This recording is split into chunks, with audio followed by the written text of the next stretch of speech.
শাবান মাসের আমল সম্পর্কে জানতে চাই।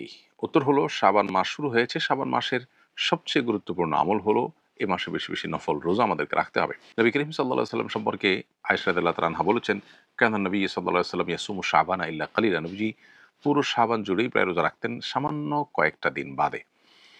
অন্য আরেক হাদিসে আসছে যে তিনি শাবান মাসে যত রোজা রেখেছেন এত রোজা অন্য কোনো মাসে আর রাখেননি। এজন্য শাবান মাস বেশি, বেশি নফল রোজা রাখার মাস। শাবান মাসে নফল রোজা ছাড়া রমজানের প্রস্তুতি টাইপের কাজ হতে পারে। স্পেসিফিক কোনো আমল আর দ্বিতীয়টি নেই। আর শাবান মাসের মধ্য রজনী লাইলাতুন নিসফ মিন শাবান সেটি হাদিসের আলোকে মর্যাদাপূর্ণ রাত হিসেবে সাব্যস্ত হয়। সেই হিসাবে আল্লাহ তাআলার কাছে মাগফিরাত চাওয়া, আল্লাহ তাআলার ক্ষমা লাভের চেষ্টা করা সেটা মৌলিকভাবে অবশ্যই প্রশংসনীয় হতে পারে।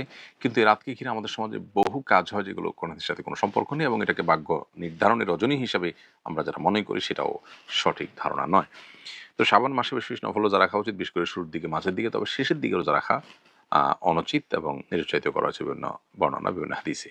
আমি যাকাতের টাকা একটি ব্যাগে রাখি, সেখান থেকে বিভিন্ন সময় বিভিন্ন ব্যক্তিকে দিয়ে থাকি। হঠাৎ ব্যাগটি হারিয়ে গেছে।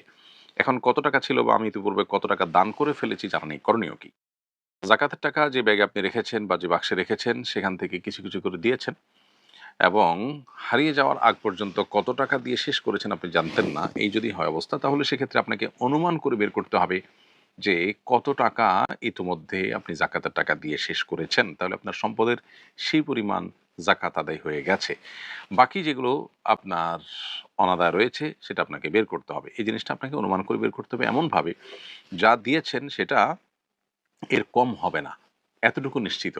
সেরকম একটা ফিগার আপনাকে আসতে হবে। তাহলে আপনি সেটুকু দিয়েছেন বলে ধর্তব্য হবে। আর বাকিটা আপনাকে যাকাত দিতে হবে। এর কারণে আপনি অবশ্য গুনাহগার হবেন না, যেহেতু এটা আপনার ইচ্ছাকৃত হয়নি, ইচ্ছার বাইরে হয়েছে। কিন্তু আপনার ফিগারটা আনুমানিকভাবে আপনাকে বের করতেই হবে। কসমের কাফারা হিসেবে যদি ৭-৮ বছরের শিশুকে খাবার খাওয়াই, তাহলে কি তা যথেষ্ট হবে?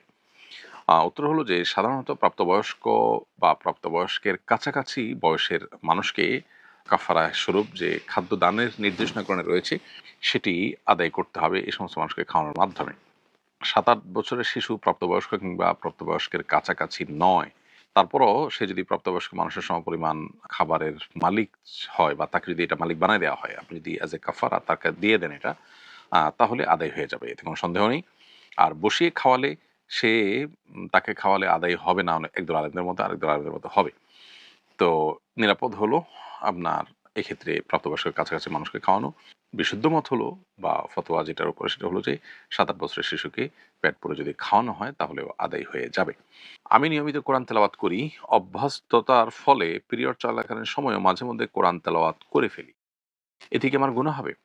যদি আপনার ইচ্ছার বাইরে মুখ দিয়ে কোরআন তেলাওয়াত চলে আসে নিজের অজান্তে, তাহলে সেক্ষেত্রে গুনাহ হবে না। কারণ মানুষের ইচ্ছার বাহিরে বা মানুষ ভুলে কোনো কিছু করে ফেললে তার জন্য আল্লাহ তাআলার কাছে দায় থাকে না। এটা ইনশাআল্লাহ আল্লাহর কাছ থেকে আপনি ক্ষমা পাবেন এটার ফলে। যার কারণে আপনি ইচ্ছাকৃত জন্য তেলাওয়াত না হয় সেটি লক্ষ্য করা দরকার। কারণ মাসিক অবস্থায় কোরআন তেলাওয়াত করা যাবে না। এটাই হলো জমহুর বা সংখ্যাগরিষ্ঠ আলেমদের মত, বিশুদ্ধতর মত।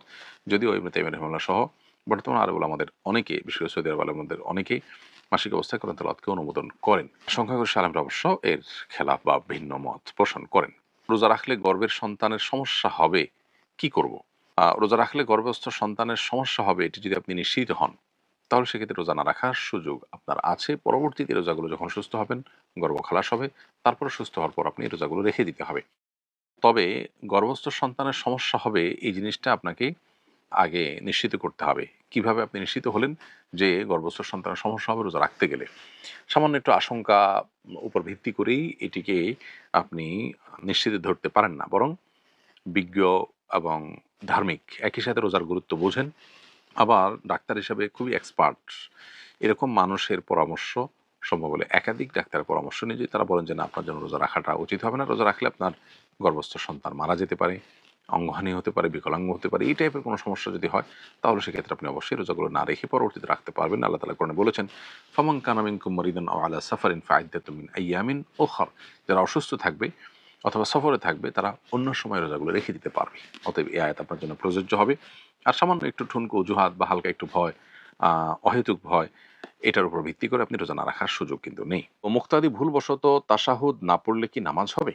উত্তর হলো মুক্তাদি যখন ভুলবশত তাশাহুদ মিস করবেন, তখনও তার নামাজ হয়ে যাবে এবং এটার জন্য কোনো সিজদায়ে সাহু দিতে হবে না।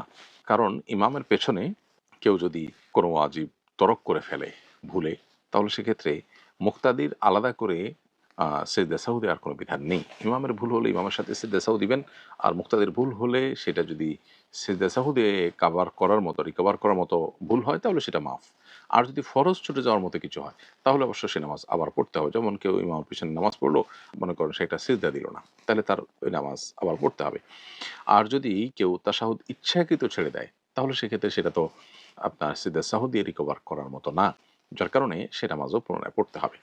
তাহলে ইমামের পেছনে যদি ভুলে ওয়াজিব ছুটে যায় তাহলে সেটার জন্য সিজদায়ে সাহু দিতে হবে না এবং নামাজ হয়ে যাবে। সিজদায়ে সাহু যে সমস্ত বিষয় আবশ্যক হয় তার মধ্যে একটা হলো তাশাহুদ না পড়লে তাশাহুদ পড়াটা ওয়াজিব।